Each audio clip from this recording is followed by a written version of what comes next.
Assalamualaikum warahmatullahi wabarakatuh. Halo teman-teman, saya dari kelompok 4 akan menyampaikan materi mengenai tabel dan grafik. Sebelumnya, kenalan dulu yuk dengan anggota kelompok 4. Yang pertama ada Arya Febrian Amali. Selanjutnya ada Sandy Moza Fauzi. Kemudian ada Erina Tazila Hasya. Selanjutnya ada Hanum Alistia Ayuning Tias. Kemudian ada Reina Khaira Zahratu Syifa. Dan yang terakhir ada Saskia Aulia Ramadhani. Karena perkenalannya sudah, langsung saja kita ke materi ya teman-teman. Oke, materi yang pertama, pengertian tabel dan grafik. Pengertian tabel. Tabel merupakan susunan data dalam baris dan kolom. Biasanya, tabel digunakan dalam berkomunikasi, melakukan data penelitian, atau bahkan melakukan analisis data. Sedangkan, pengertian dari grafik ialah sebuah representasi grafis dari data yang diwakili dan dibentuk oleh simbol-simbol, seperti batang dalam bagan batang, garis-garis dalam sebuah bagan garis, atau irisan dalam bagan pie. Kemudian, yang kedua, manfaat tabel dan grafik. Tabel dan grafik dalam sebuah laporan penelitian berguna untuk menyampaikan informasi kepada pembaca agar dapat diterima dan dipahami dengan lebih baik atau memperjelas hasil penelitian. Poin yang ketiga, jenis-jenis tabel dan grafik. Tabel terdiri dari 3 jenis, diantaranya yaitu yang pertama, tabel satu arah atau tabel sederhana. Tabel ini merupakan tabel yang berisi tentang satu karakteristik saja. Sebagai contoh, tabel jumlah siswa berdasarkan kelasnya.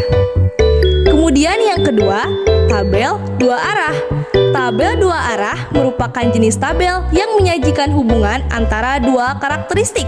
Sebagai contoh, tabel jumlah siswa berdasarkan jenis kelamin dan kelas. Kemudian yang ketiga, tabel 3 arah atau tabel tingkat tinggi atau tabel manifold. Tabel ini merupakan jenis tabel yang mana menyajikan hubungan antara 3 karakteristik sekaligus. Sebagai contoh, tabel mengenai data penduduk berdasarkan kecamatan, jenis kelamin, dan umur.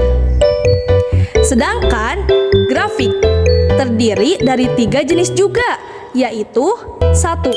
Grafik batang. Grafik batang adalah gambaran pasang surut keadaan atau data berupa batang atau balok.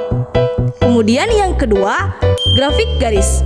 Grafik garis adalah gambaran pasang surut suatu keadaan atau data berupa garis yang dihubungkan dari titik-titik secara berurutan. Kemudian yang terakhir yaitu grafik lingkaran. Grafik lingkaran adalah gambaran pasang surut suatu keadaan atau data yang berupa bagian-bagian dalam lingkaran. Selanjutnya poin yang keempat, langkah-langkah dalam membaca data pada tabel ataupun grafik, yaitu sebagai berikut. Yang pertama, membaca judulnya terlebih dahulu. Melalui judul, kita akan lebih mudah memahami isi data yang disajikan pada suatu tabel dan grafik. Kemudian yang kedua, membaca setiap keterangan yang ada. Biasanya, keterangan ini berupa tulisan, simbol, gambar, serta warna-warna yang tertera pada tabel dan grafik tersebut. Selanjutnya, mengurutkan data dan jumlahnya secara benar. Hal ini sangat penting untuk menghindari kesalahan dalam membaca suatu tabel dan grafik. Kemudian yang terakhir, menyimpulkan penyajian data dengan membuat suatu pertanyaan. Kemudian, jika sudah, ambil jawaban dari titik pertemuan antara data dan jumlah data. Sekian penjelasan dari kami. Terima kasih atas segala perhatian dan mohon maaf atas segala kesalahan. Wassalamualaikum warahmatullahi wabarakatuh. Thanks for watching. Bye.